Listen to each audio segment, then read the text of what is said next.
মিঠু ও তার জাদুকর রঙিন পেন্সিল। মিঠু ছিল এক ছোট্ট বাচ্চা যাকে আঁকাআঁকির খুব শখ। তার কাছে একটা পুরনো পেন্সিল ছিল যেটা তার দাদু তাকে উপহার দিয়েছিলেন। একদিন মিঠু সেই পেন্সিল দিয়ে একটি রঙিন কাক এঁকে ফেলল। হঠাৎ করেই কাকটি জীবন্ত হয়ে গেল।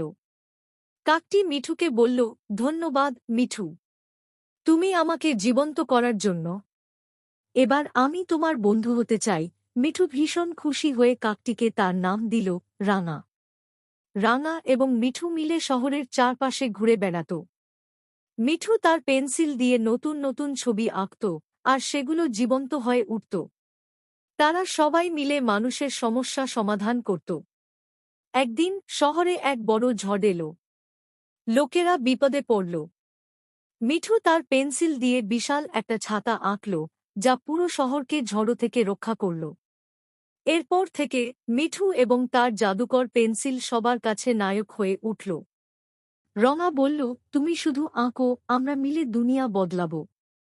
এভাবেই মিঠু ও তার রঙিন পেন্সিলের গল্প সবার মন জয় করে নিল।